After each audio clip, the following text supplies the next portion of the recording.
So I thought, well, I'll get the tire, but I couldn't find the tire. And I looked under the back, didn't see it. And so I went on YouTube and found the tire. It's in the middle of the car, kind of camouflaged. Then they said, you have to let the tire down by unscrewing this bolt. And they explained where it was. Well, it's between the front seats toward the front. Well, you just remove the, whatever they call it, lift it out, and it's right there. But mine wouldn't lift out. And so I went back and looked at YouTube again. And they lifted the thing out.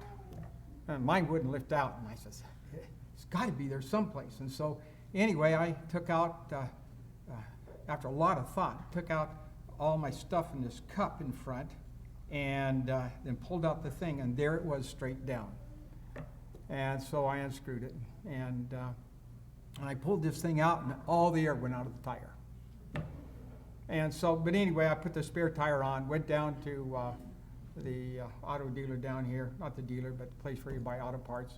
And I had the tire with me, and the guy helped me stick this stuff in it, and it works fine now.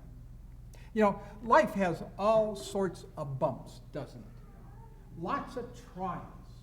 And we come up with situations that we wonder, you know, where did it come from? You know, Kenneth and I were out calling the other day. Where are you, Kenneth? Oh, he's back there, okay. And we went to this house, they're sending their child to school, and then we got talking to them, and it was quite a deal. And this one fellow, he knows the Bible quite well. I don't know whether accurately or not, but quite well. And so we spent about an hour there talking with them. I'm going back Monday to talk with them some more. And so through the series of circumstances, I've been preparing for this time. But you know, the important thing in our lives is bringing up children. And I want to talk to you about bringing up children, raising children. In fact, the title of the message is Raising Aliens. Raising Aliens.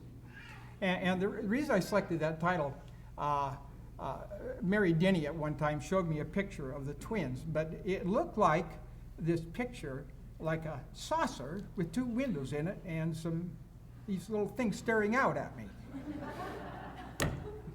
And so she asked me, what do you see?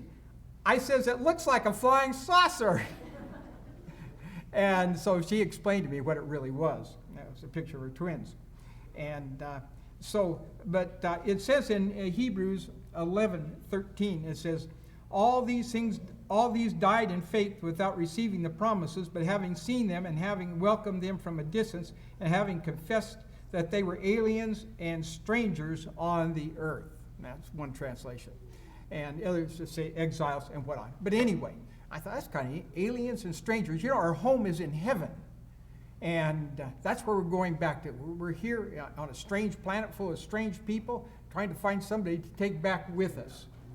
Well, what we want to really work on is our children. I was reading these, it talked about in this article the importance of reading with kids, 10 great benefits. And I'd like to go through these with you, first of all, this evening. We've got something special come up, so as I get through, you get bored, don't go away. We got something very special coming up. All right, but anyway, after this says the importance of reading with kids, 10 great benefits. It said, the importance of reading cannot be emphasized enough in young children, as we as parents need to make everyday reading a high priority. Benefit number 1, reading to young children sets them up to succeed. The more you read to your children, the more knowledge they absorb. And knowledge is important in all aspects of life. There have been many studies that show reading to babies and toddlers gives them a head start and helps them prepare them for school later down the line. After all, reading with your children gives them the skills needed for when they start to read themselves. And we've seen this, and it is really true. It's really true. I've seen it in many cases. It says, it is important that children learn to follow words across the page from left to right and turn pages. Yeah, I haven't learned how to turn page yet.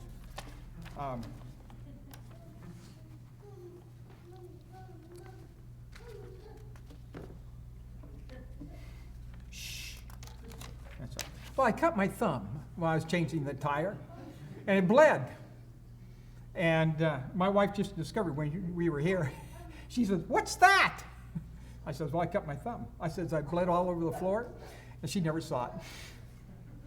But anyway, it went on. And turn pages, which are pre-reading skills that benefit children and help them to become better readers later on. Children who enjoy reading not only to do better in language and literacy subjects, but in all the different subjects as well. The second benefit, it said, reading is important to develop language skills. Incidentally, I was talking with someone here the last day or two, and they said that is really true. And talking about reading and language skills. It's much better when you learn how to read and have reading skills to get a hold of a language. But anyway, it says, while you may speak with your children every day, the vocabulary you use is often limited and repetitive. Reading books ensures that your child is exposed to vocabulary on different topics, which means they hear words or phrases which they may not hear otherwise in their day-to-day lives.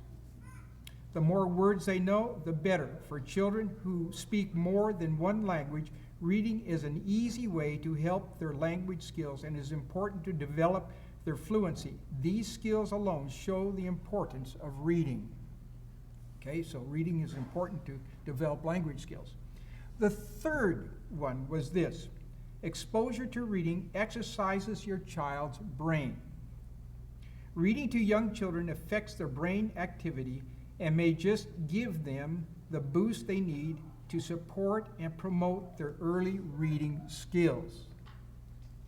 It says research on the importance of reading shows that specific areas of the brain are affected when young children have their reading exposure at home from an early age. These areas are critical for a child's language development. The fourth one, reading enhances a child's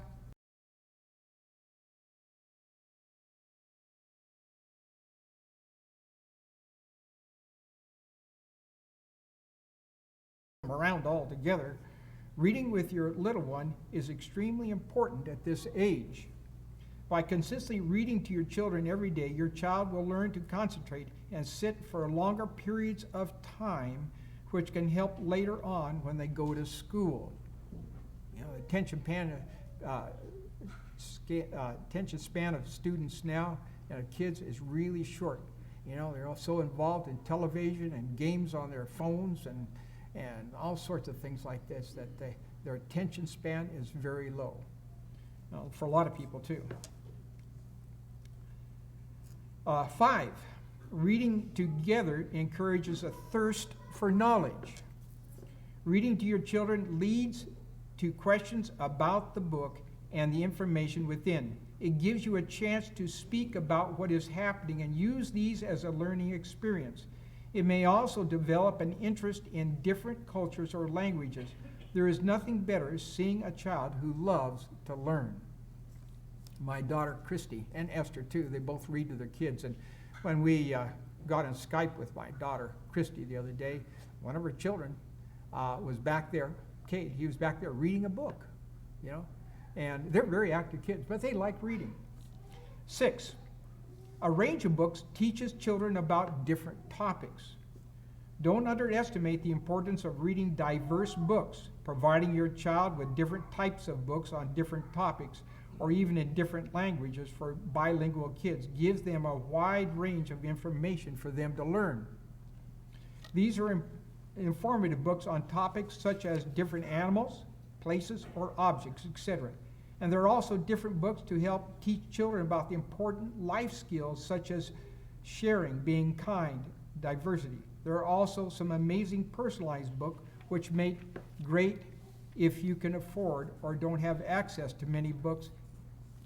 Then you can get them free online at times. All right. Reading develops a child's imagination and creativity.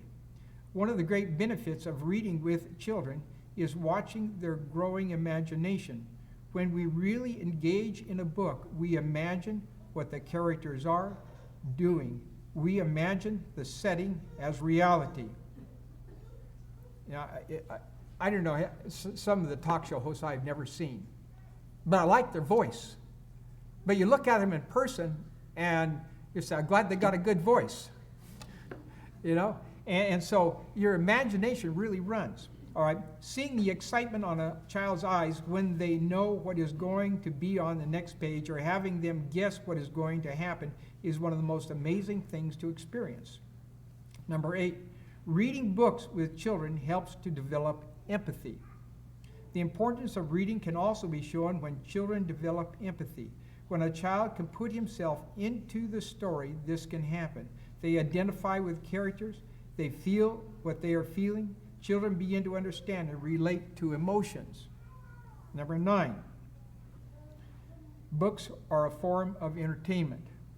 With so much technology these days, it's difficult not to get caught up in all hype of it all. TV, video games, smartphones, and apps are popular among children.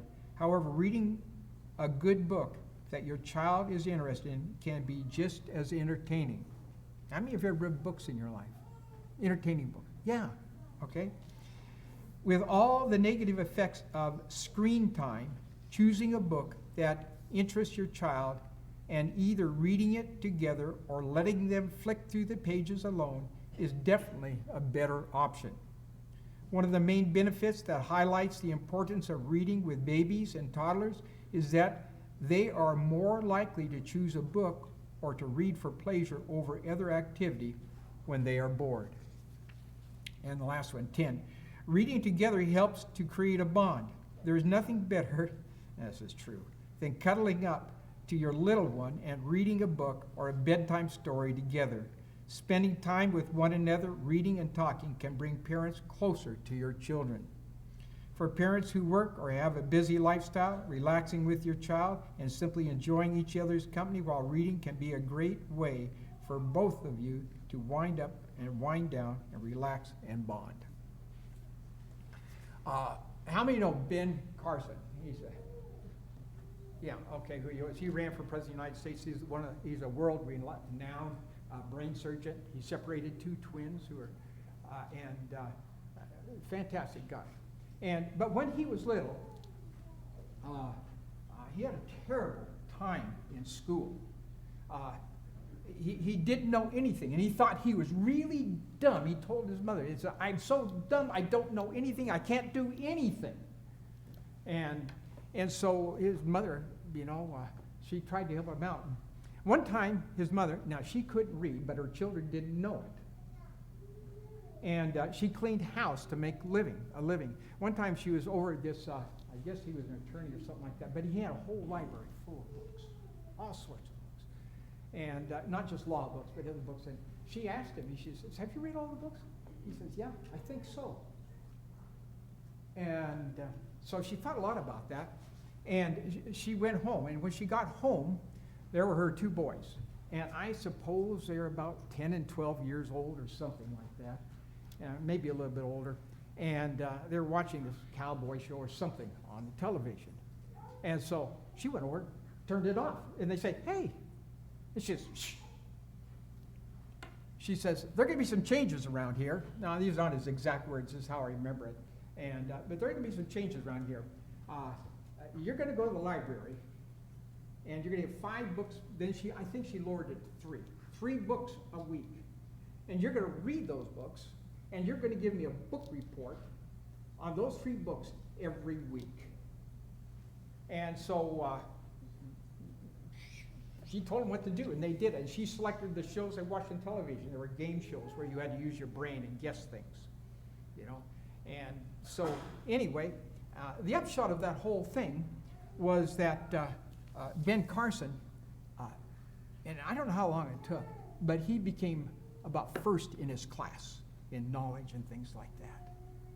And of course, he wanted to be a doctor later on and became to be this great brain surgeon.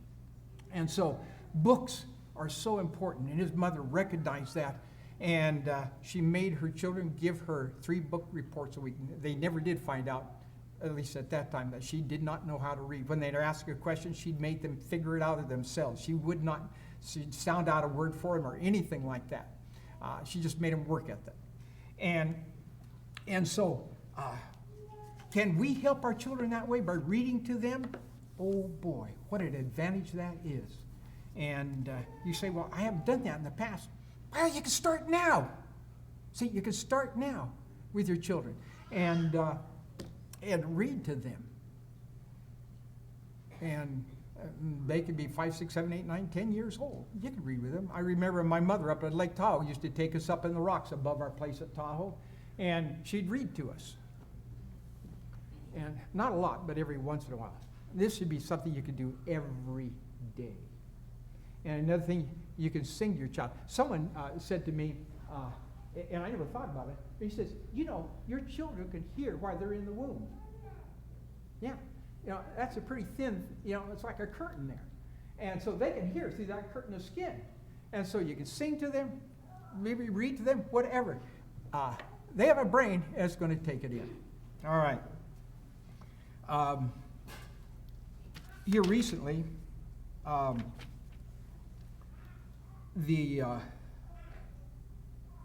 think it was Jace that was talking about how the kids that went to the church academy and the kids that, well, it was a church academy, and they had a head start on a lot of the other kids because they learned a lot of Bible verses. Is that right, Jace? Huh? You don't remember that? Well, somebody mentioned to me about how the students in the academy were ahead. You, Luke? At camp, they always ask for church catechists because they've already memorized a lot of scripture, and they get an advantage. All right. Okay, at camp. All right. And then you said something, Jason, about the kids in Sunday school class. And I forget exactly what you said. Mike told you that. Oh, you did. Okay. Okay, I should have read more. Okay, and so anyway, the church academy, the Sunday school helps children out. If you have children, you should get them to Sunday school where they can learn the stories, how everything works out, and really good for them. And we start late in the morning, 9:30 in the morning, not at 8 o'clock, but 9:30 in the morning. Plenty of time to get there. All right. And then the other thing, in our Bible, in Deuteronomy chapter 6. Deuteronomy chapter 6. At various times we've referred to this. But this is the Lord talking. And I'm going to start in verse 1. It says, now this is the commandment, the statutes, and the judgments, which the Lord your God has commanded me to teach you, that you might do them in the land where you are going over to possess it, so that you and your son and your grandson might fear the Lord your God, to keep all his statutes and his commandments, which I command you all the days of your life, and that your days may be prolonged. O Israel, you should listen and be careful to do it, that it may be well with you, that you may multiply greatly, just as the Lord, the God of your fathers, has promised you, in a land flowing with milk and honey. Hear, O Israel, the Lord is our God, the Lord is one. You shall love the Lord your God with all your heart, with all your soul, and with all your might. These words which I am commanding you today shall be on your heart. You shall teach them diligently to your sons, and shall talk of them when you sit in your house, and when you walk by the way, and when you lie down, and when you rise up. You shall bind them as a sign on your hand, and they shall be as frontals on your forehead. And you shall write them on the doorposts of your house and on your gates. All right. it was important. And when I was up there in Oregon, Jim up there, I forget Jim's last name. He's at the Salem Church of Christ. And he says, you know, the Israelites, he had read, used to teach their children Proverbs, and through singing. They had a song they sang, and they learned all the Proverbs. And he was going to get me the quote. I haven't got it yet. But, you know, and then Rodney also said when he was alive here about this fellow up in Oregon that ran a used car lot, and he was the most successful one in Oregon, and they asked him why, and he says, because I followed the book of Proverbs. And so, you know, there's a wealth of knowledge in the Bible, and if we can impart these to our kids, you know, it says, fathers, do not exasperate your children, bring them up in the discipline and instruction of the Lord. And so we have that responsibility toward our kids. And so I have something special for you this evening, and I need some fathers whose kids are probably like, 7 or older. They could be teenagers. And so, do you have any fathers that volunteer? Good, Eric. All right. And let's see, who else has some children here? Oh, all right, great. All right, Griff. All right. Do you want to pick on another father, Griff?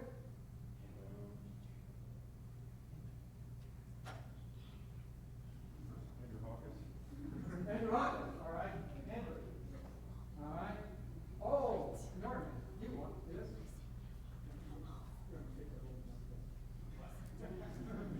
All right, let's see, who else do we have here?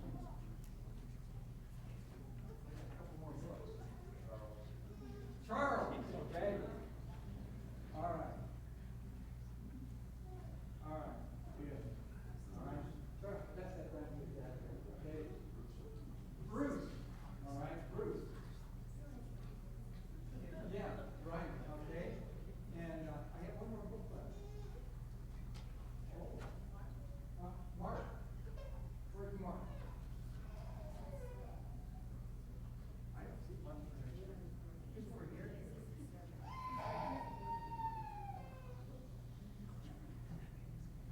Oh, hi, Mark. There you go. All right. All right, I guess I need that computer. Oh, he's getting it set up for me.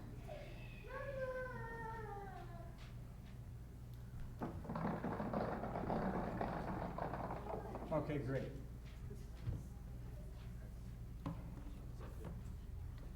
Yeah, that's fine. That's fine. All right. What I gave out to you parents is I wrote a book on Proverbs, and I didn't write it. I just organized it, and it's on Amazon now if you want to buy one. But it was about a year ago or so. And down here in the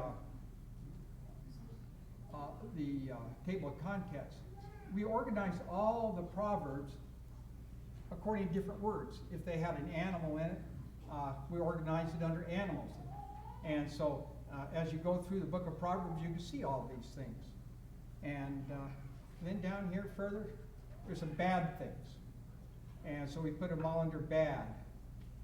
And then birds, things about the Bible, things about the body, eyelids, eyes, ears, and so on.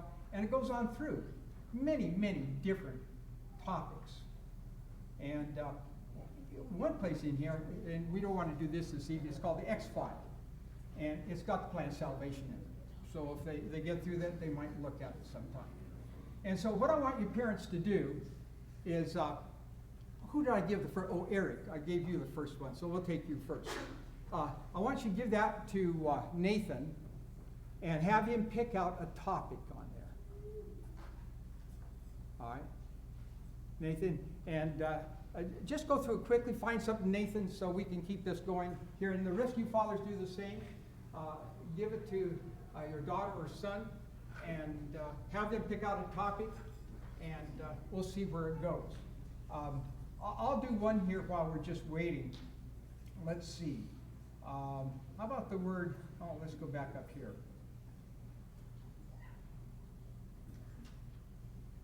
How about broken bones? There's 8 of them. So I'm going to pick number 6 out of this. So I'm going to go to page 80.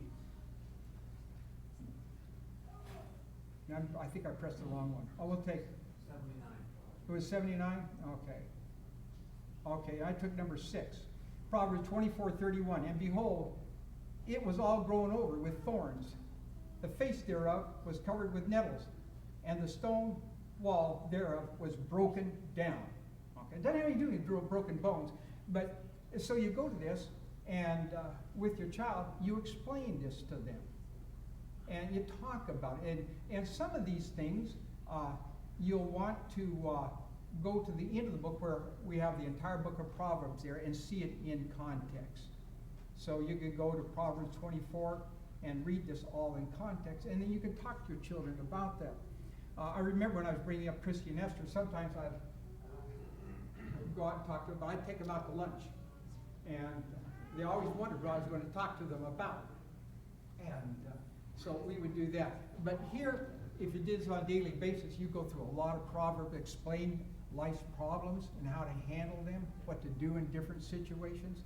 Now, you don't need this book to do that. You can just say, pick a chapter, pick a verse out of that chapter, and then we'll talk about it. You could do it that way too. And this way, it might be a little bit more fun. Okay? So, what do you have there, Nathan? It's gone at page 300. All right, what was it? Gone, page 300. All right, let me go back up here to the thing. It was on page 200? 300. Or 300, all right.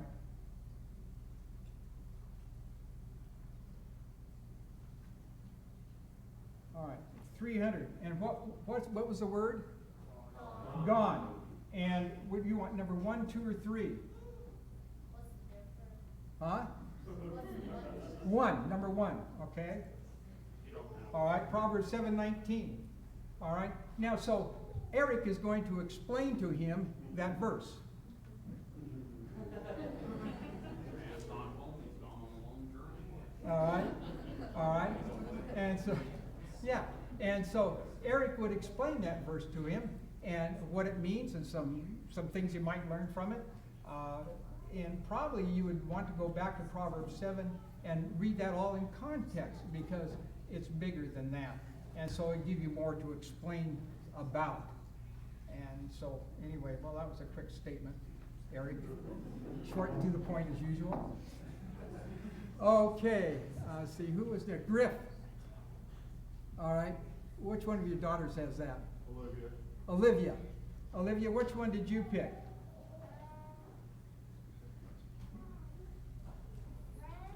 Page 287. 287. All right, well.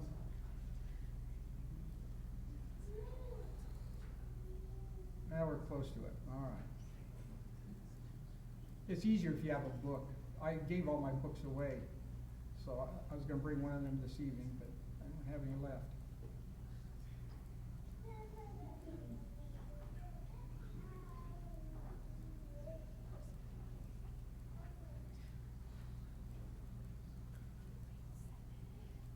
All right, 287.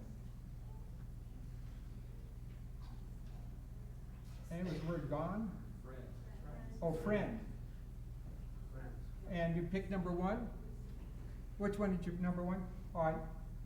That forsakes the friend of her youth and forgets the covenant of her God. Again, you would want to go back to and put that in context. And see, some of these things here, you're talking about idolatry, you're talking about adultery, you're talking about things that, your children should hear. And, sometimes you want to talk to your children about certain subjects, and sometimes it's kind of hard to get into it. But doing it this way, you're going to run across it time and time again. And it gives you a chance to really talk about these things that lots of times we don't spend time with our kids talking to them about. And so going through the book of Proverbs can really be a big help that way.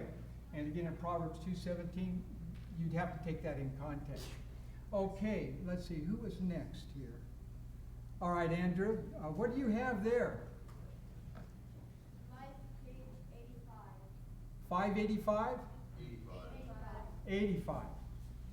Okay, let's see if we can get up there.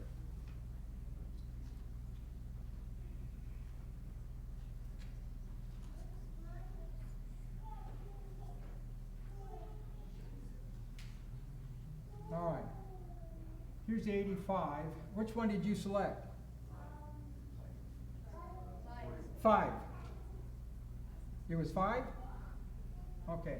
Now you realize I'm old, and my hearing is not as good. Proverbs 3:22.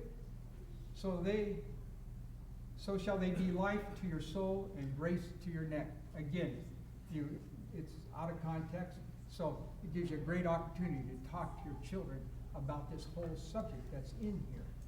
All right? How about next? Who's next here? Charles?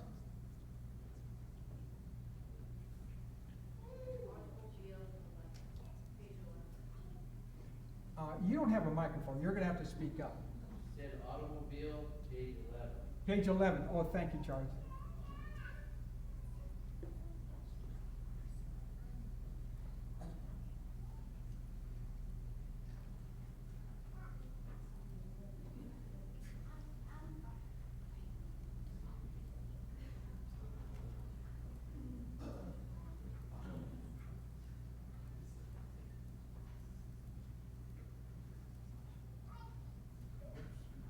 Oh, automobiles. And number what? I think it was restore. Restore. Yeah. Oh, foreigner. It's the next one down. Oh, okay. There's only one on there. Proverbs 6:31.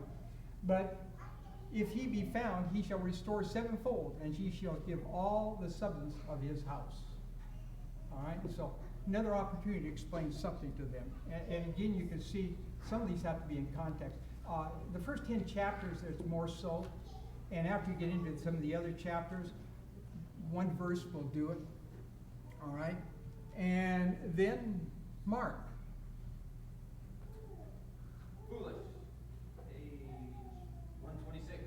126. All right?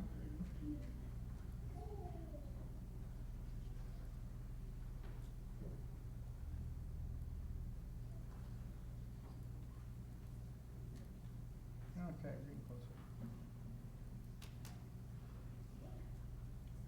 All right, and, okay, which one?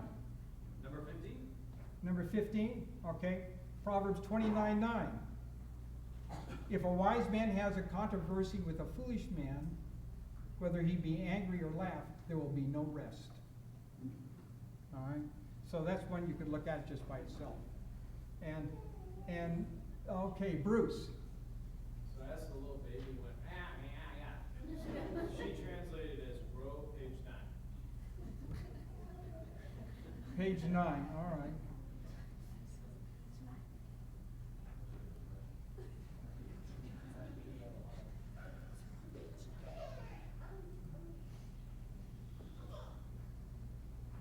All right, there we are. All right, roe, okay? Proverbs 6:5. Deliver yourself as a roe from the hand of the hunter, and as a bird from the hand of a fowler. Now, I know what it talks about in there, and if you tell that to your kids, they won't understand it until you put it into context. All right? So, this evening, this is all we need for that. Anyway, we have many women in here. A lot of women are pregnant now, and we have parents that have toddlers, babies, toddlers, youngins, clear up to teenagers, and be an excellent opportunity to do this with your teenager, and maybe you'll talk to us about something that they really need in their lives. And again, you don't need this book to do that. You could just pick a chapter and have them pick a verse and go and look at it. And so, anyway, what we're trying to say here you know, when we talked about the reading, the benefits of reading, it's good for our kids to sit down and read. You could read books about cars and fixing cars, about history. You could read the book of Josephus in his Antiquities. And I mean, there's so many good things our children can read and make book reports on. And just like Ben Carson had to do. And he went from being the last of his class to being first in his class. It's simply because his mother made them read. They had to go to the library every week, get 3 books, make book reports on them. And so we have a congregation full of parents with children. And this is something, reading and singing to your children, this is something that can start now. And by the time your children get to school and get up in years and then finally go to college, they're going to be so far ahead of the game it won't even be funny. You know, and so let's all try to do that. And in our own lives as parents, I had a person tell me the other day that he had just began reading the Bible. This is a young person, and just started reading through the Bible.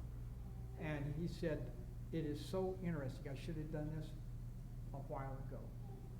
And that's something we can do as parents, is make sure that we're reading through the Bible, that we're reading to our children and helping them along in life. If we can keep away from the television and these smartphones and the video games and get them really involved in reading and things like that that'll help them along in their lives, will do a great benefit to their lives. We're going to sing number 230 as a closing hymn.